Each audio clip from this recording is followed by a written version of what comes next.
First of all, from the level of angst, if you think that we move, it's like a rolling roller coaster, isn't it? We move from China, US, that ebbs lower. Europe is rising. Have we priced sufficiently the equity pressure that may come to bear from an escalation between the US and Europe? Having me. I think we should not be too surprised by such an announcement. It's true that the market has been extremely focused on the pure US-China trade deal. So a lot of attention here, forgetting that there are other trade wars which are currently, ongoing. Another example is, for instance, the Canada-Mexico US trade. We haven't seen any progress on that one. And now there is Europe coming. So this is something which is going to stay for some time. So hang over with all of these trade war risk. Now it's moving, on the attention is moving to Europe. And yes, that's another, let's say, headwind for the European markets, unfortunately. Charles-Henry, great to speak to you this morning. I mean, one of your key themes is trade war casualties. Are you able to act on that theme and make money from it yet, or are you still waiting on the sidelines? Yeah, that's true. That's one of our theme has been some kind of resolution on the US-China trade war. And one way to play that is indeed to come back on some what we call the trade war casualties. So think about Asian equities or some of the European exporters. So if we do see some kind of resolution happening between US and China, it's not only the Asian stocks who is going to benefit from this, it's also some European exporters. But obviously, if there is no some focus moving to Europe, we need to kind of assess, which will be the winners and losers from such, let's say, a new shift in terms of trade war. Let's take the conversation to the east. Let's get to Raymond. Raymond, good morning. Thank you for joining Nera and I this morning.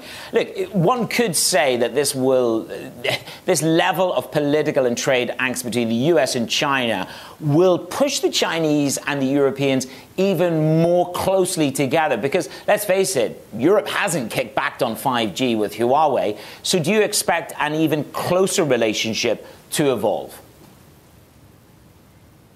I believe so. If you know that the U.S. is not very welcoming the Chinese investment, and at the same time, there is some room for Europe to receive some of the support or economic support from China, I think that they can find some common ground.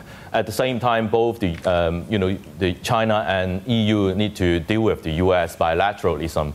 So I think it is pretty natural for Europe and China to come closer.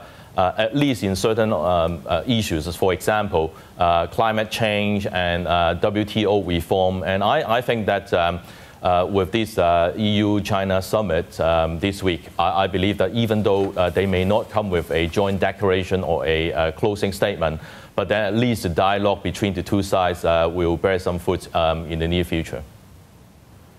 Raymond, are you expecting more stimulus to come from Chinese authorities for the rest of this year? And if so, what kind?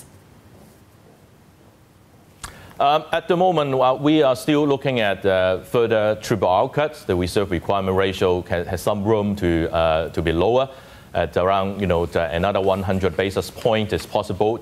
Now, it's a question of timing, and even though that we're expecting the sooner the better in April, but it might be some case that China like to launch some other stimulus or instrument in order to alleviate the financial condition. For example, the medium-term lending facilities, and in order to push the interest rate lower. But overall, we're not that pessimistic about the growth outlook this year. We're still looking at 6.3% GDP growth for the full year. And the first quarter number that will be released next week could also be on the upside. And we're looking at 6.4% in the first quarter as well. So some of the momentum has been building, and infrastructure investment see some positive signs. So we're actually seeing some momentum change over the next few months.